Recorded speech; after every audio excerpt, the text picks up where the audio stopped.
Thanks for joining us, whether it's live or later on the video. I'm glad you're here. And today I have a really interesting book and author to talk with. 51% by Mat Witten. It's a really unusual book for me to be reading. It's got a sci-fi feel to it, maybe a little dystopian, and it's set in the future. Involves a unfortunately transformed America. Maybe that's the best way to put it. There's been a second American Revolution. It's not a good one, and we'll talk about that. And it's about a battle for freedom, about love, about justice, and a whole bunch of things. This is not the kind of book I normally read, but Matt reached out to me, and I read his two prayer books, The Necklace and Killer Story. And I loved both of them. So when he got in touch with me and said, would you like to read my new book? I said, absolutely. If you wrote it, I'm down for it. And I'll tell you what, I just couldn't put it down. It was so good. So it looks like Matt's here, and I'm going to have him join me. It's good to see you. It's good to see you, Janie. After corresponding all these years, this is great. I know, right? I feel like I know you, but I have never met you. Yeah. It's awesome to meet you. I've been reading your reviews for all these years, so I feel like I know you too. So now tell me, are you in New York? Yep, upstate New York, up in the Adirondacks. Mm-hmm. Okay, and how are you liking it back there? Have you been there before you moved? Have you spent time there? Yeah, we've been summering here for about 30 years. So when our house in Pacific Palisades burned down last year, we were very fortunate to have another house to go to, a place we loved and a community we loved. So we didn't go through the it was it's stressful. We didn't go through the total confusion of the people who did not have another place. So yeah, it looks like a cabin. It is. It's kind of a cabin. Here's the view. I think you can see. Just we have a nice kind of forest out behind us, and we're about a 5-minute walk from a lake. And yeah, it's quite gorgeous here. It looks gorgeous. I've never been up to that area of the country, but I'm going to have to go sometime. Yeah. So what are you going to be doing now with your property in Pacific Palisades? Are you going to rebuild? We're not rebuilding. We're going to sell the land. We had too much else going on. We have a son and his family living in San Francisco and another son and his family living in Cleveland. And then we like to travel, and we love being here in the Adirondacks. So when you add it all up, something had to go. And the fire made made the decision for us. So it's a hard way to make a decision, though. It is a hard way, and it was stressful and all that. But boy, when I listened to some friends of mine who are just moving from D.C. up to the Adirondacks, and they're spending months figuring out what to take and what not to take, and what to give this kid and what to give that kid. So no matter what you do, how it works, there's going to be something complex attached to it. True. I mean, I guess you didn't have to pack, right? We did not. No, not at all. I think that's gallows humor. Isn't that what they call that? I think so. I think so. Well, as long as you're doing okay emotionally with all of it, I'm sure it was traumatic. Yep. But like you said, you had a place to go, and so, you landed on your feet. Someplace that you knew and loved and had furniture, right? A bed. Right. We did. So yeah, we're very glad. And and you go from California to Hawaii a lot, I think. I do. I go to Maui. Yeah. I'm going back in a little less than 2 months. Okay, that's good. I love it. I love it there. I mean, California is great. I'm only 90 minutes inland from San Francisco. So I'm kind of centrally located, which is nice because I can hop in the car and I can be in the city. I can go to Sacramento. A couple of hours I'm in Tahoe. A couple hours the other direction I could be in Yosemite. I mean, I'm very fortunate. And this is where I grew up. This is home, but there's no ocean. Right. There's lots of grapes and wine, but no ocean. So I like to go to Maui, and I always tell people, I'm not giving you the name of the resort I stay at if you have children. Do not bring them. I'm like the old lady, get out of my pool. Don't bring your kids. That's I go cool. like in May and January, and then I leave again the end of August because that's when the tourists with the children go home because they have to go to school. Okay. Because I'm old and grumpy, and I want a quiet pool, and I want to read. And I want to read Looks like yours. Thank you. Okay, so I want to go back for a minute. Let's start from the beginning. Let's have people get to know you a bit. Where'd you grow up? I grew up in Baltimore and then Cincinnati. Okay, so you were an East Coast guy. How did you make your way to Hollywood? I want to hear that story. Well, I was living in Boston and then New York City as a playwright, and I wrote a couple of plays that an agent saw in Los Angeles, a production of it, and he called me up out of the blue and he said, he literally said, "I'm going to make you a star." It was just too funny. He used those words, and Wow. I was crazy. And then my first job was working for Homicide, the head writer of Homicide, Tom Fontana. That was a Had great show. It was a great show. Oh, So Tom Fontana hired me to write a freelance episode, which was absolutely fabulous. Uh, and then Renee Balsay, who was the head writer of Law and Order, hired me to write a freelance episode of Law and Order. And okay. after I wrote it, then he called me up and invited me to come out to California and work full time on the show. So Wow. So how many episodes do you think of television have you had broadcast on the air so far? I Hundreds? think no, I think it's probably about 20. I mean, usually when you're Oh, working on a okay. show, you get writing credit for about 2 or 3 episodes per season. Might be Uh-huh. 25, and Okay. then there are a lot of episodes you're in the writers' room, so you're involved in the episodes, but you don't get technically writing credit. So. I see. So you're critiquing and suggesting, and it's a collaboration. Is that how that goes? Yeah, in the writer's room, everybody sits around a room and there's a whiteboard on the walls, and everybody like throws out ideas as to what would be, the good next scene or a good plot line or a subplot. And so we write up on the wall essentially one or two scenes, one or two sentences about each scene in the show. Uh-huh. And then after we've done that and created a whole show, then one of us is assigned to write the episode, to write the outline, and then to write the episode. So there's a Oh, process where everybody's in the room together for anywhere from 2 days to 2 or 3 weeks, and then one writer or two writers take the episode and it's theirs. Yeah. that's interesting. See, I've never known how it worked, and I've always wanted to know. That's fascinating. Now, how did you prepare to become a playwright? Did you study writing in college? Did you take special classes? What was your preparation? Well, I did. It's like any writing endeavor. A lot of the preparation is seeing a lot of plays or reading a lot of books in your genre and so on. So Mhm. I did that. I saw my first play that really struck me was the Fantastics when I was 6 years old, and Right. and then and then I saw Pirates of Penzance when I was 9, and that blew me away. Those are some And good then choices right there. yeah, then I saw a Zoo Story when I was about 15 by Edward Albee, and that also Mhm. blew me away.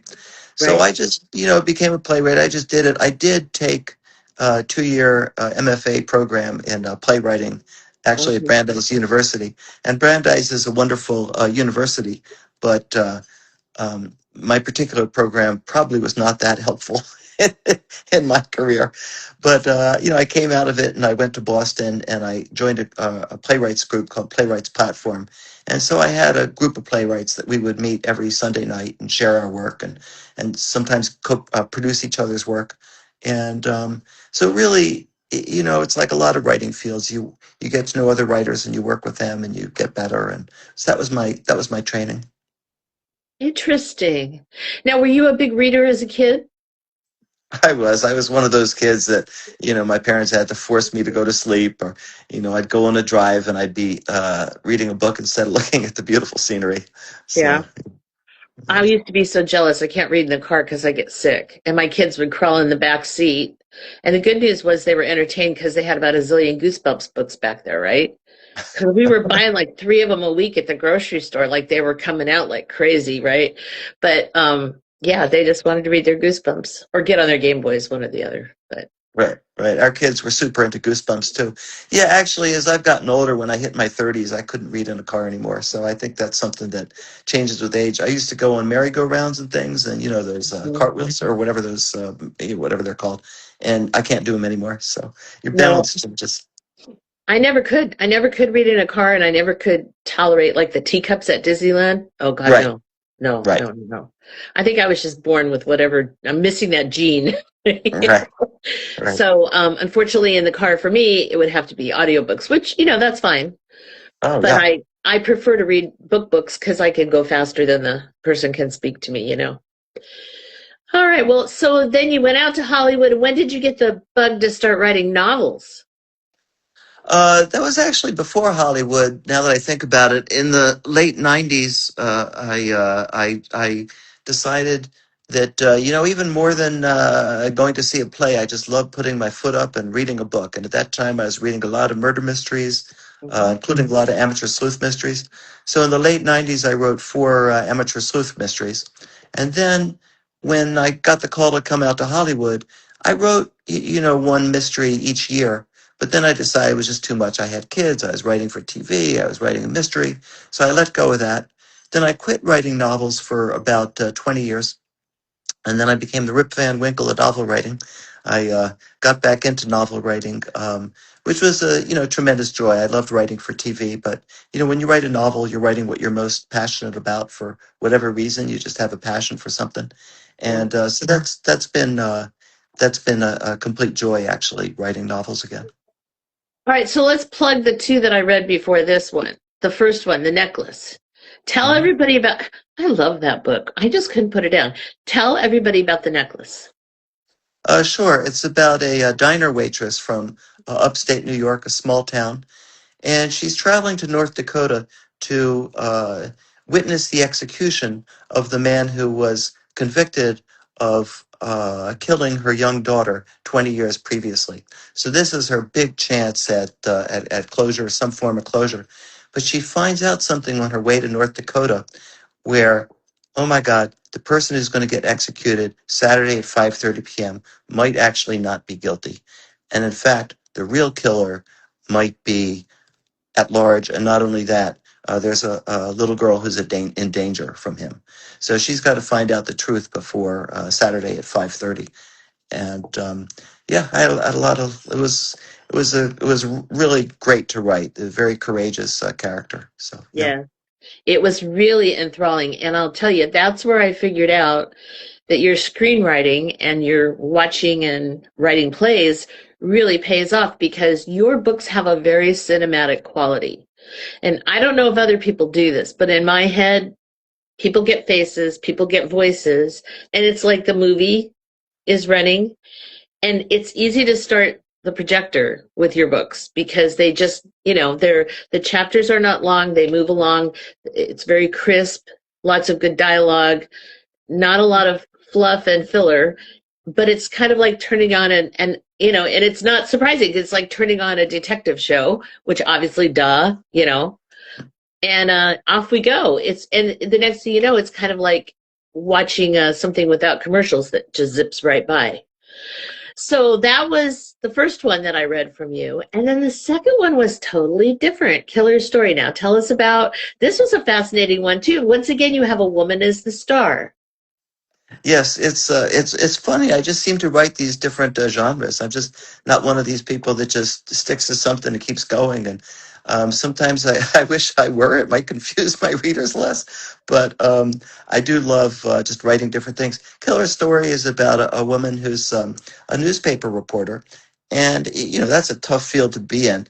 And she keeps getting laid off. One job after another, she gets laid off because that's what happens through no fault of her own. So now she's about to get laid off again, and she's decides I've got to stop this. I got to figure out a new niche. So she convinces the editor, give me one more chance. I'm going to do a podcast that the newspaper can make money off of, a true crime podcast, and I'm going to investigate the death of this girl that I used to know, and I Right. have a personal stake, and I'm going to find out who really did it. And it's a cold case, and so she embarks on that journey, um, and it's also a journey of a young person, or any person, but a young person who starts out just very idealistic. I'm going to become a reporter because I believe in, journalism can show the truth and it can educate people, and our country depends on good journalism. But she's so eager to make a living that she kind of goes downhill morally a little bit, in the sense that if you get a lot of clicks, that can be more important than getting the truth. So she kind of goes downhill, does some things that aren't so good, and then at the end of it, she becomes redeemed. She finds her true path again at the end. So yeah, that's Killer Story. That was another great book. And she was so fascinating because she did take a couple of left turns there. We don't want to spoil anything, but they kept, because you're very wise, you already care about her. And you're like, oh no, don't do that. And, we're all praying that she's going to figure it out and redeem herself at the end. So bravo. Thank you. So are you a plotter or a pantser? With your background, I'm guessing you're a plotter. That's a good guess, because in TV, in fact, yes, you plot the heck out of it. You really write a 10 to 15 page single-spaced outline for an hour-long episode. For novels, I'm a little bit less of a plotter. I think that's part of the joy of it for me. So for a novel, I probably land in between. I always know, at the beginning, who gets killed if it's a mystery, and who's the killer if it's a mystery. And I pretty much know all the suspects, but I might not know totally. I usually write a 5 to 7 page single-spaced outline for the book. So I know a fair amount, but I do find when I'm writing the book that I might not necessarily know what's going to happen 10 pages from now. I might know what's going to happen 200 pages from now, but maybe not 10. So yeah, I'm in between in that regard. Okay. Do characters just sometimes show up? Like, I've talked to authors and they said, I was just writing and he all of a sudden showed up and I had to put him in the story.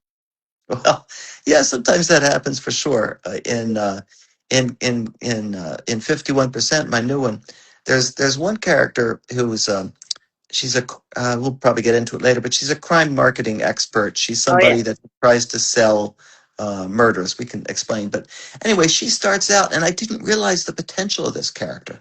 I just thought she was, I don't know, I just didn't know her that well. And then I realized by the time I kept writing it, that she was like every man, every person, every woman. She was like, she starts, she's a good person, but like she's concerned about whatever, making a living and taking care of her kid. And so she speaking of moral journeys, she kind of goes down a bad road, and then she again comes up at the end. And I just had no idea that in a sense she would be the stand-in for the reader in the book. And she became the character out of all of them. I don't want to pick that I love one character more than the other, but I just I want to be loyal to all my characters. But I just felt writing her was just really special in a way I didn't expect. Well, and she is the moral compass of the book. And you tapped into something that, of course, one of your other characters remarks on: motherhood. Mm-hmm. I mean, what is there that's a higher obligation, responsibility, or passion? I mean, like all of us who have children, there's a car coming down the street. I'm going to jump in front of it and push my kid out of the way, even if he's 39 years old. I mean, that's just how it's going to be, right? Because it's my kid, And she has that motivation to look out for her child, and sometimes it's tempting not to do the right thing. That's probably all we should say about it, because we don't want to spoil it. But so I want to know, because I'm telling you, at first I kind of went, I don't know. And then I started reading it and I was like, I don't know, this is a little weird for me, miss historical fiction and, basic thriller girl over here. I'm the basic, Baldacci kind of, Michael Conley Bosch kind of woman, right? Scott Turow legal thrillers. I'm down that middle of the road, and then all of a sudden, about 3 or 4 chapters in, I went, he's got me. Okay, so I want to hear, where did you get the idea for this? I don't even know. It's kind of insane, but then at the core of it, it's really basically a thriller. Yep, it's a thriller, and it's a murder mystery, and it's a dystopian novel or a speculative novel. Right. Someone called it like a mashup of Philip Dick and Dashiell Hammett. It's a very funny mixture of a lot of things, and Thank you. And I can't tell you how many people have said to me, like you said, it's not my usual thing, because a lot of my, readers and so on, a lot of my usual thing, and but I loved it, so it's been, Well, listen, I was finishing at 3 o'clock in the morning. I'm just saying, okay? yeah, thank you. I appreciate that. I'm glad. Because I couldn't go to Um, sleep. I'm like, what? So where did you get this idea? I'm dying to know. Well, I've been following politics for 40 years, and I'm seeing that a lot of things have changed, and a lot of it involves the government getting smaller and the big corporations and the oligarchs getting a lot more powerful. So you get situations like Elon Musk being a trillionaire. You get how powerful Amazon is and these other companies, and you get things like, it used to be that in your city the water would be supplied by the government, and now, oftentimes, it's a private corporation, which is often not such a good idea for the people who are consuming it. Right. Electricity, schools are moving more toward charter schools in a lot of places, and school vouchers, which are symbolic of a lot of people basically want to get rid of public schools, and public schools are in danger. And everything from the military, a lot of people in the military, everything's private. So I was intrigued by this. And there are even some private police companies, private police forces, cities that have privately run police forces. And there are also areas that are police areas, like University of UCLA, Right. has private cops patrolling the campus, Yep. not city cops. So that Well, all and I that was is, with corrections, and we had, private prisons in addition to all the institutions here in California. that's terrible. 9% of prisoners in the United States are in private prisons, and they do not get treated well at all. No. And ICE, their facilities are often run by private companies, and they certainly don't get treated well. So I just thought this was all interesting, but I also thought it was fodder for some fun stuff. So out of who knows where, I came up with this idea. Well, out of all this, I came up with this idea.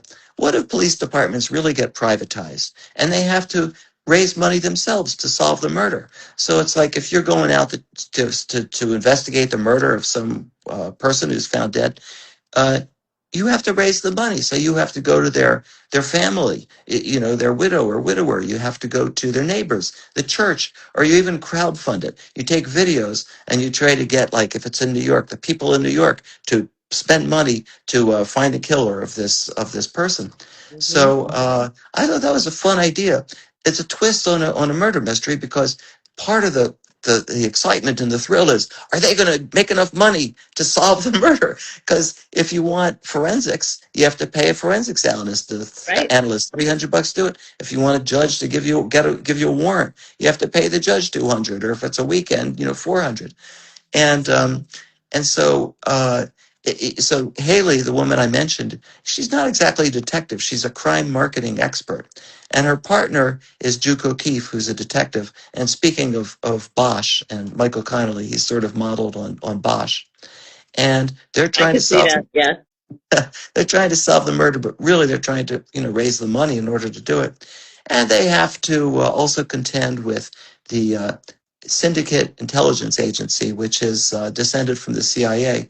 And there I have my antagonist is an AI called the Red Queen, who Yes. speaks a Maggie Thatcher accent.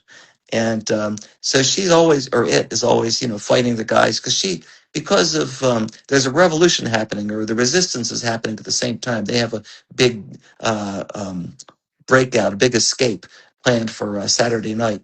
And it's kind of like the necklace. I have like a Saturday night deadline in both books. But anyway, so they're the good guys who are the resistance, and then they're the good guys who are the cops. But sometimes they have to fight the resistance for various reasons, and then the resistance, and then they're the real bad guys. And there's the ex-girlfriend and the current girlfriend. And I should also mention that the book got its title 51%, because a lot of people are owned. They're 51% owned, and the way that happens is, um, let's say you want to go to high school or college. Well, there are no public colleges anymore, or high schools, so you have to pay for it. So the way they pay for it is, some corporation will pay them tuition for high school and college, but then they'll have to pay the corporation X% of their income for the next 10, 15 years, which is actually already happening, by the way. They're called income share agreements, and a lot of universities, Purdue University has them, a lot of universities, a lot of computer boot camps. It's becoming a thing. And it's actually something that both liberals and right-wingers support. So, for instance, Hillary Clinton supports and Marco Rubio supports. And, you can see the appeal because if you get a student loan and you don't make a lot of money after you get out, you're really screwed. So this could be better. Anyway, in my world, not only student loans, but also, there's no Obamacare anymore. This is 20 years from now. So if you, God forbid, get cancer, maybe you have to give up, 20% of your income for the next few years. And if you want to buy a car so you can get to work, maybe 1% of your income. A lot of people end up 51% owned, and they're like indentured servants. So this is a world where the big corporations own not only these different fields that we're talking about, but they also own people. And that's what our heroes are fighting against, because in every generation we have to fight. In every generation evil rises again, and good has to fight it again. And Right. that's what we're doing now for sure. So Well, you mentioned in the book there are signs all over the place that say resist, and I thought, well, that's right out of today's headlines, because you can drive down any street in America and see some of those right now. I thought it was interesting. You said there are 6 big syndicates, and you actually named some of them. You mentioned Walmart. You mentioned Nestle. You mentioned Apple. Did I miss? I don't remember if I caught the other 3. I was trying to catch them all. yeah, let me see if I can remember. There's Applesoft, which is Apple and Microsoft have Microsoft. merged, Yeah. and then there's Berkshire Vanguard, Oh, that's right. which Berkshire Vanguard. Right. is two financial corporations have merged, That's and right. then I think I had one Chinese one. I'm trying to remember the exact name of it, and then Yeah. I had a 6th one. Yeah, I had fun naming them and thinking about what corporations might merge. So there's basically these 6 big corporations called syndicates, and they own everything. Right. And then they have these chips that they put in people. So they know if the people are not living up to their obligations. They know if they're not abiding by the laws. I mean, they can pretty much track these people, and there's no way to get out of the country. If you're a 51%er, you're trapped. And that's the whole point, is that some of these people want to escape, which I found interesting. They want to go to Canada because that was like Handmaid's Tale vibes, The other interesting thing was that going back to the motherhood angle, they have the capability now in this future time to enhance children for, I think it was $79,000. Right. You can have your fetus, or I guess your embryo, because it's so early in the pregnancy, enhanced. And if you don't get your child enhanced, you get a beta child as opposed to an alpha. So then you go in for some more debt, and over however many number of years, as the kid's growing up and you're trying to feed them and take care of them, you're still paying off for enhancing their IQ, which I think is just an bizarre concept. I mean, where do you think this stuff up? I did like the idea of this because like is the wrong word perhaps, but I was interested in the idea that corporations could even, reach down into the womb and have an impact on that. Um, you know, uh, like genetic, enhancement to people. It's at some point they'll be able to uh, uh, uh, um, change fetuses so that they don't have, God forbid, genetic diseases, that they don't have cystic fibrosis or other kinds of diseases. So that is something that doctors are going to be working on, and it's never gonna stop. And the reason for that is that parents are going to push that. You talk about mothers. We're going to push that so that our kids grow up okay. So no matter what, I believe anyway, no matter what laws people try to pass against genetic enhancement, there's just going to be a drive to stop that. And then there's going to be then you're going to start to get to the gray areas, where there are certain genes that people will try to get rid of that maybe we shouldn't get rid of. Right. They might be genes for sexuality. They might be genes for different kinds of things in your mind that might make you messed up perhaps, but also might lead to greater creativity because things are fuzzy. And it's going to be a slippery slope. And eventually, I mean, right now, there's certainly no capability of changing people's genes to make them smarter because there's so many genes involved. It's just the interaction of the genes. It's not like cystic fibrosis where it's one gene that you can identify. And if you Right. got that, then you've got the disease. But intelligence, a lot of these things are very fuzzy. But I think at some point, we'll continue to do the research. By we, I mean scientists will continue to do the research. I think AI will speed up the research. And yeah, we're going to have some interesting decisions to make. So how many years in the future is this? Well, I used to say 30, but after 1 year of Donald Trump, I now say 20. Yikes. Pretty scary. Ultimately, though, it's an adventure. It's a thriller. We're trying to figure out who murdered this poor young woman and left her in the streets of New York, having been run over by a car twice. They have to figure out, first of all, is that what killed her? Was it something else? And then you have the hero, Juke, who is, like you said, now that you say it, I see the Bosch resemblance. And he has a phrase, no victim too small. Yep. Yeah, no victim too small, which is kind of like the Bosch. I'm blanking. He has a phrase. Yeah, and I blank on the phrase too, but yes, we'll remember it as soon as we get off this video. All of us are none of. Oh, I'll find it. My Good. brain is aging rapidly. I needed enhancement for memory. So it becomes a pulse pounding kind of, let's find the bad guys and stop them. And in the meantime, there's a revolt underway where somebody is going to try to remove these chips and let the first group of people escape.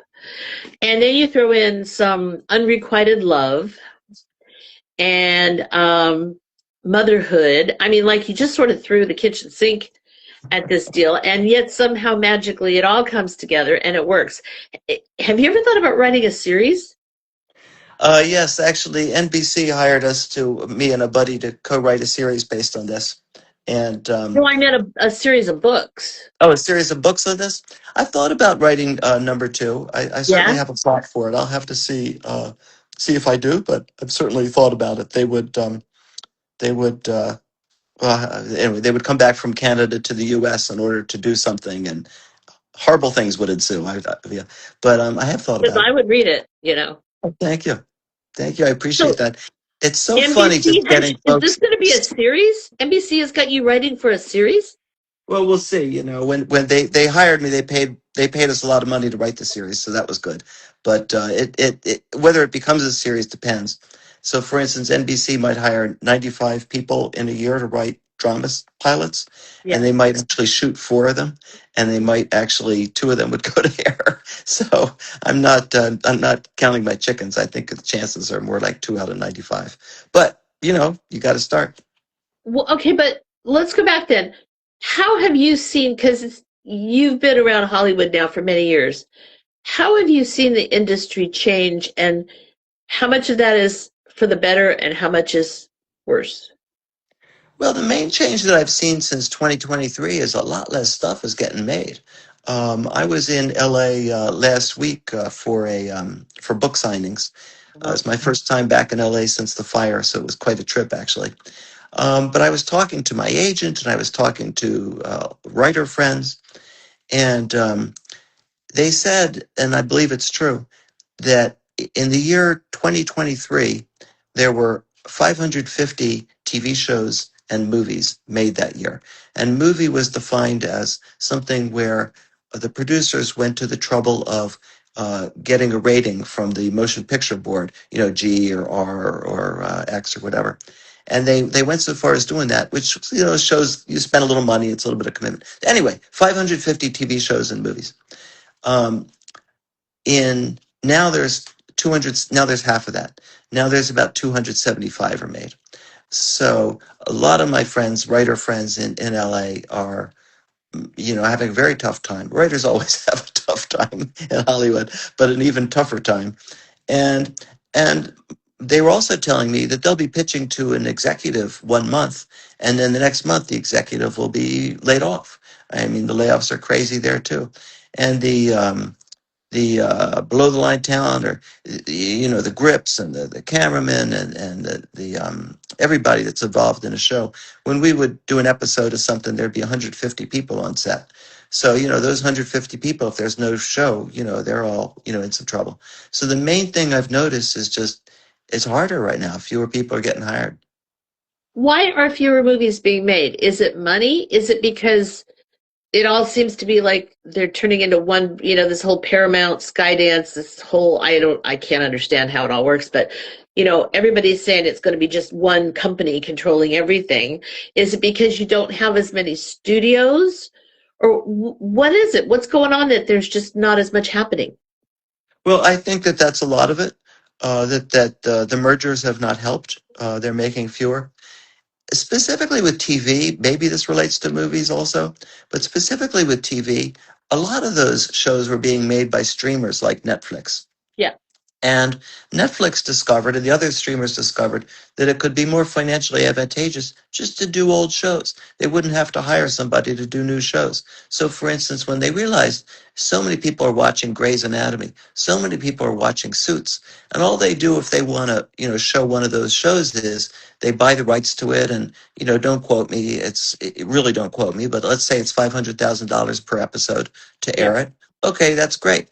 Now, if they create a new show, it's going to cost me, and again, don't quote me, there's variation. It's going to cost them $3 million, $5 million for every episode. Right. So that's a tremendous cost. And the fact is, even episodes that are considered hits that are made now get smaller audiences than the audiences for an old, rerun of Grey's Anatomy. So. So what's the incentive for them to create new shows? So they don't, and that's what they realized. They still make some because for the success of the channel, they need to have some new stuff and some fresh excitement going on. But they have cut way down. And Netflix specifically, the other streamers too, have cut way down because they realized it was better for their business model. That's interesting too. And the newer shows don't have very many episodes because I finally got my oldest son to watch The West Wing with me, which of course I just love. And I could just watch it over and over, especially these days. I mean, we're all craving normalcy, right? And let me watch Jed and, the crew, CJ. Let me see a real press secretary, right? And I'll just watch them over and over. So I got my oldest son. I said, okay, let's watch it. And it's 7 seasons. And all of a sudden he goes, Mom, there's like a zillion episodes per season. This is going to take us forever because there's like 22 or something. And I didn't even blink because I thought, well, that's the way we grew up. You had, that kind of episodic TV. And now, like, some of the stuff that I watch, you got 8 or 10 episodes, and then you wait a year and a half for, the new season. Like, what's House of the Dragon just came back finally. I couldn't even remember what I watched. It took so long to bring it back. Right. So I was like reading the synopsis going, oh, yeah. Okay, now it's ringing a bell. Now I can watch it. So they've cut way down on episodes, I've noticed. Yeah, they have, which is, in some ways it's good for storytelling in the sense that you have the option. If you have a story that really can last well for 6 or 8 episodes, then you can tell that kind of story, and you didn't used to have that ability in TV. So in some ways it's good for the writers and creators and also the viewers. What it does mean is that writers and everybody else makes a lot less money because how much money you make is you get a certain amount per episode that airs. Right. And so I know people that are, they get on a writer gets on 1 6 or 8 episode season, and they still have to struggle to make ends meet during the course of a year. When I was, doing TV series on a daily basis, I'd be on a show that had 22 episodes, right. And that was great. I used to think, oh, when I was writing for TV, I wish I'd been started 5 years ago because I could have made more money because it was better in various ways. But now I look at the TV writers I know that are coming up, the people in their 30s and 40s, and I just see what they're experiencing, and I'm like, thank God I wasn't born 20 years later or whatever, because this is a tough road for people. You get on a show, great, and then you're still broke by the end of the year. So, Wow. Yeah. And I'm assuming it's much harder to break in now too then. Yes, because all those writers that were working when there were 550 shows, movies and TV shows, now, they're still out there looking for jobs. Most of them, some Right. have given up, and there's only 275. Plus, writing staffs are getting smaller because seasons are continuing to get smaller, and now it's even more likely they're 8 or even 6. And also, writing staffs are getting smaller. So it used to be you'd have, you know, anywhere from 8 to 12 people on a 22 episode season, but now on a 6 to 8 episode season, you might only need or you might only hire. There might be 4 to 5 people in that writing staff. So yeah. So this deal that you have with NBC, how does that work now? Are you actually writing full episodes or do you just write one like a pilot that they'll film? Just one pilot episode, and as I say, they make the decision whether they're going to shoot it. And as I say, usually the decision is no, so you go into it with that knowledge, and then you write it, and you say, "Oh my God, but this is so incredibly good that of course I'll do it. I don't care if what the numbers are. There, it's going to happen." So But if they don't buy it, you can take it somewhere else? you do. Usually that doesn't work out because statistically it just usually doesn't work out. And the reason people give is that people like to be executives like to be involved in the project from the beginning, so they can kind of make it theirs. Yeah. They'll give you notes and they'll have some opinions, and it'll feel like theirs. And so some people tend usually not to want to get involved in a project that's already been developed somewhere else. So it does happen, and yeah. So you try that as the writer and as the producer for sure. Yeah. Yeah. So, all right, so let's pretend you write your pilot. They love it. They're crazy about it. Can't wait to start the cameras rolling. Who do you want to play Haley? And who do you want to play Juke? And I can't pronounce her name. Who is the woman, the head of or she's not the head, but the agency person? How do you, Sophia? Sophia? Yeah, How do you say? Sophia. Yeah. Oh, it's just Sophia. Oh, Sophia is the revolutionary, and then Carolyn is the woman who works at the agency, and Oh, then that's this is right. Right, Carolyn with a K, but you spelled it differently, so it's still just pronounced Sophia. yeah. Oh, okay. All right. So, all right, let's go back. Who would you see as Juke? And you can't say Titus Welliver because he's already Bosch, and plus he's too old. You know, when we started on the NBC project, we had a sheet where we were saying, okay, picture this, imagine, and at this point I've forgotten who we had, and I'm the Oh, worst person to cast. So let me just see what I can remember. I think for Haley, we were thinking Florence Pugh. oh, Um, And then for for the Red Queen, we were thinking someone I can picture her, but I'm sorry, I'm like you, I just forget names. We had someone really in mind who's I can picture her now, and she'd be great. So I can't tell you who it is, but she'd be great. For let me think. I think for Sophia, we were thinking an actor named Constance Wu. oh, Um, yeah, she's good. mhm. And then let me see for Carolyn, the evil, the evil woman. I'm blanking on that. For Juke, yeah. So anyway, there's a couple of them for you. I got to think some more about Juke. Okay, well, I have him in my head, but I don't know who. Who are you thinking for Juke? Um, I don't know a lot of who these younger guys are, but I have an image in my head of who he is. And, Okay. He's kind of a younger cross between maybe Titus Welliver and a little Harrison Ford thrown in, Oh, I and like that. well, because I'm old, so talk to me about Yeah. Harrison, and I immediately go, Han Yeah. Solo. He's not Yeah. 83 in my head. He's 30 something and Yeah. flying the Millennium Falcon because Yeah. Yeah. that's my era. Yeah, But totally. No, when we come to casting, I'm always asking my co-writer, oh, so who do you think? And then whatever he yeah, says, I agree with. But it's got to be somebody with that swagger. yeah. Juke's got a little bit of swagger, although he's been He's got some emotional stuff going on, which we won't get into, that makes him a little less confident maybe than he might have been if we'd met him before some things Right. happened to him, let's say. And same thing with Haley. She's got some emotional baggage that she's carrying around, which we won't spoil. So that's what's so much fun. It makes them flawed and vulnerable, right? Because you got to have some vulnerability in there, and they have that. Carolyn's just a bitch. I mean, She's a bitch, but I like her. You know, she came up from a small town in Alabama, the last family farm, and she just has this attitude that I pull myself up by my bootstraps. Everybody else should be able to too. And she's just this, you know, she'd be MAGA if she was happening now. Yeah. I won't say anything.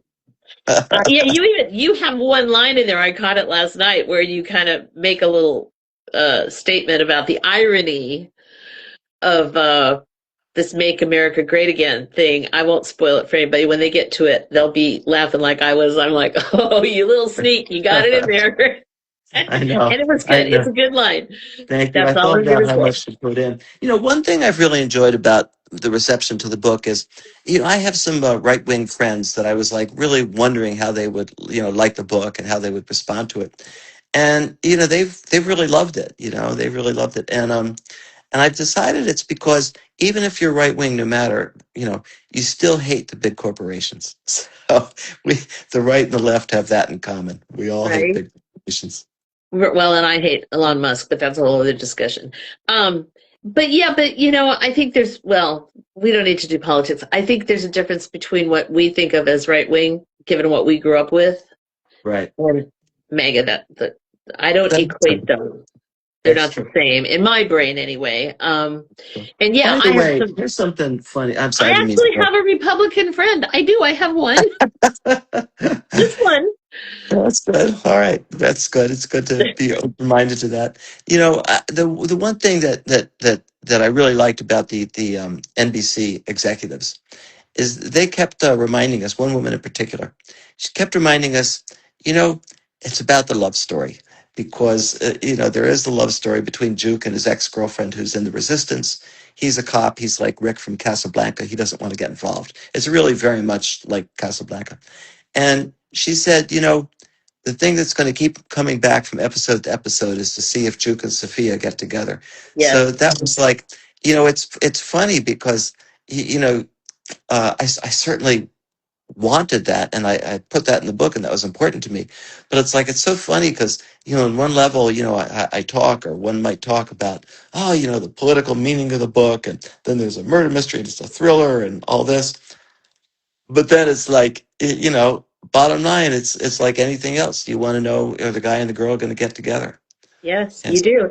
And remember, there have been TV shows that were killed when they got together. yeah, that's right. That's What killed absolutely Rhoda? Now I'm really dating myself. What killed Rhoda? The wedding, yeah, right? yep, It's yeah. And I worked probably on the a most. show. I worked on a show. I'm sorry. Go ahead. No, I was just saying that's probably the most infamous. It's kind of like the jumping the shark. Don't marry him off because then the show's over, right? Oh, that's funny. Yeah, I worked on a show called Jag that was, you know, Oh, we yeah. kept the two lovers apart for 8 years, and it was like just ridiculous by the end. There was no reason for them to be apart, but you know, we couldn't get them together. Yeah. Have you never worked on a Shonda Rhimes show? No, I never did. Oh, okay. Well, her shows are fun, but they're silly. Well, they're fun, and I've heard that she's very good to work for, and the writers I know that have worked on her shows have really enjoyed the experience. Yeah. Well, this will they, won't they, will they get together? I immediately start thinking about Scandal, which was probably one of the dumbest but most entertaining shows ever in the history of television. You know, like the president's coming over to her apartment and he just knock, knock, knock, and the Secret Yeah. Service is standing there, and I'm like, that doesn't happen. That was fun. That was a good relationship too. You But know, it was fun. I when I was taking a playwriting class as an undergraduate, I took a playwriting class from a guy named Len Berkman, who was a professor at Smith. And his thing was always, you know, no matter what your show is, if it's Shakespeare or if it's whatever, it's got to work on the level of soap opera. By which he meant it's got to be work on the level of who's with who and who's Yep. going to get together. and I've just always, kept that in mind. And as a like a teacher of TV pilot writing at UCLA Extension for 20 years, I always told the students if they didn't have a good love story in there, that was it. Like, where's the love story? So Did you ever write for a soap? no, I never did. I never Oh, did. okay. Well, but that's true because what's with the soap operas? Who are the stars? The super couples, right? Or at least used to be. I don't Right. know about. Well, there aren't really many. Well, everything's a soap now, except it's on streaming and it's not daytime necessarily. But back in the day when I was watching soap operas, I confess I did. I set my VCR. It was all about the super couples, right? Mm-hmm. Sure. So yeah, you got to have a love story. You got to have the human element, no matter what's going on in the streets of New York. And believe me, there's a lot going on in this book. There's smog. There's holograms. There's these big corporations that actually own people and people who are trying to escape to get out of the United States. And I mean, it's just like, wow. There's this could be a good book club discussion. Because you could take the stuff, those of you that have book clubs that are watching, you could take the themes of this book and really have a good discussion. And if you're all friends and you can talk politics and current events without, throwing something at each other, it could be a really good discussion. Maybe you're all on the same page, so you're just going to do what my friends and I do, which is, kvetch about it. But, you could have a good debate if you have some people that are of different minds. And of course, we do have the one Republican, but we love her anyway. And at the book club, you can invite me and I'll come. Hey, that would be fun. We're kind of a rowdy group, but I don't know. There's always wine involved, so, pour a glass and jump into the fray with us. Okay, so people watching these little chats that I do always want to know a couple of things. Number one, what else are you working on, if anything, besides your pilot? Do you have any other books that you're working on and that you can tell us about? Sure. I have a book coming out next year that, again, is going to be something different for me. I just keep moving around. But it's called Clutch. It's an FBI thriller set in the world of the WNBA. Really? Mm-hmm. Oh, now that sounds interesting. Mm-hmm. Yeah, Huh. I think it's going to be very good. And yeah. And when is that coming out? The fall of next year, fall of Okay. 2027. Did you keep my address? Of course. Okay. You know who to send it to. Yeah. Okay. And then the other thing people always want to know is, what have you been reading lately? Have you been reading any good books that you can recommend? I'm reading a book right now that I love. It's self-published by a woman in Wales who, for no, um, just because she's nice, she invited me and my wife to stay over her house for a week. And she's just a wonderful person. Her name is Julie Haggerty. And the title has the word Eros in it, Eros. I don't remember the full name of the title, but her name is Julie Haggerty, and it's this wonderful memoir of. It's a very interesting story. When she was 11, she got to know a priest. She became friends with the priest, and not the kind of story that you hear. That the terrible stories you hear. She just, she knew him. 20 years later, when she was in an abusive marriage, she had stayed in touch with him. He was a pen pal. She got to know him again, and she wound up leaving the abusive marriage, and she wound up 2 or 3 years later marrying the priest. He was 25 years older than she was. He left the priesthood for her, and they had 30 years together. And it's a very moving story, and just sort of a beautiful story about. I don't know how to describe it. It's like it was just totally unexpectedly something that I loved. And I only read it because I had met her, but you wouldn't have to know her. It's just about goodness. It's about kindness. It's like a positive view. I'm not Catholic myself, but it's a very nice view of Catholicism or of religion and faith. And it's got some really dark spots. I won't do any spoilers, but her relationship got pretty hairy. And it's just an incredibly moving love story that spans 3 decades and has a quite a happy ending. They had quite a happy life together for the 30 years they had together. So yeah, it's Julie Haggerty is her name. It's spelled, my memory is Hagerty, but I might be missing a G. And Eros, Eros is in the title. She wasn't an actress, was she? No, she was a teacher at a Catholic school in Cincinnati for 35 years I think it was, after she married the second time. And before that, she was, yeah, no, she wasn't an actress, no. okay, because I thought there was an actress named Julie Haggerty. Okay, so we'll look for that one. Any other books you've read recently that you Uh, want let me to? let me think. Oh, of course. I read it on Kindle, so I wasn't thinking right away. But back into thriller world, I loved Mad Mabel by No, the Australian author. What's her name? The Australian author who Sally wrote. Hepworth. Oh my God, that is such a good book, and I Is just that? finished it last week. Oh my God, it was. Yeah, it's just so that's beautifully written, and that covers 70 years of a woman's life, and it's very moving and twisty and just fun. I mean, it's it's in a good way. It's very sentimental. It's a very good book. It's about a woman who people think she's a serial killer, but she's actually her story is quite different from that. I don't want to say any more, but her story is different from that. But yeah, Mad Mabel. If you're looking for a great character-based thriller, strongly recommend Mad Mabel by Sally Hepworth. Yeah. I haven't. I haven't read it yet, though, but I'm going to. Let me know what you think. I Please definitely let me will. know. Yeah. Well, Matt, this has been delightful. It's so nice to Yeah. actually have a conversation. This is the good thing about the internet. People talk about, oh, social media, blah, blah, blah, but the good thing is that it lets us connect. You're all the way in New York. I'm in California. I've been reading your stuff for years, and now finally we get to chat. So I really am glad that you accepted my invitation. Thank you. And I'm glad you invited me and keep writing those reviews. I appreciate reading them. Well, this has been fun, and you know who to send the next book to because I'm going to want to read it, and then maybe we can talk again. But in the meantime, everybody, go out and get 51%.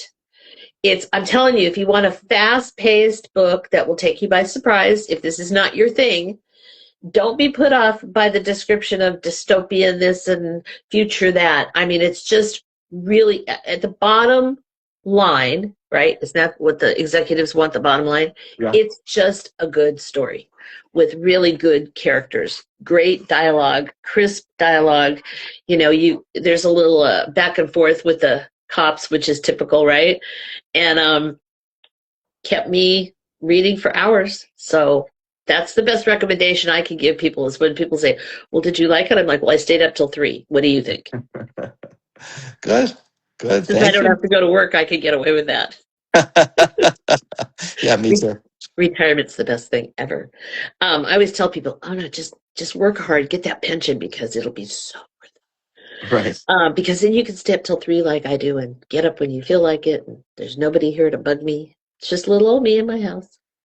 So anyway, all right. Oh, by the way, how's your dad? He's good. He's good. We took him out. He's 105. We took him out for pancakes 3 weeks ago, and he really enjoyed them, and he's enjoying life. I saw that on Facebook. Is he in good health? 𝐻𝐚, that's Yiddish for knock on wood. 𝐻𝐚, he is. He's doing well. He really is. He He sure really looks is. like it. When you put the pictures on Facebook, I'm like, oh my God, 105? He's doing great. He had a rough spell for about a month, about a year and a half, 2 years ago, Uh-huh. and he came out of it. And now he's just better than ever. Bless his heart. I'm so happy. That's just wonderful. If I could have had my father till he was 105 or 10, I would just be over the moon. So Yeah. you enjoy every moment. Thank you, Jane. I will. All right. You have an excellent weekend. Okay. A nice You too. 4th of July. Are there going to be a bunch of fireworks up there in the Adirondacks and parties and fun things? Yeah. Our grandkids are coming, so I have to make sure they don't get too scared by the fireworks. So I think I'll be in charge of taking care of them during the fireworks. Right. All right. Well, you have a great time, and thanks so much for doing this. Thank you. Okay. Bye-bye. Bye-bye. It's good to see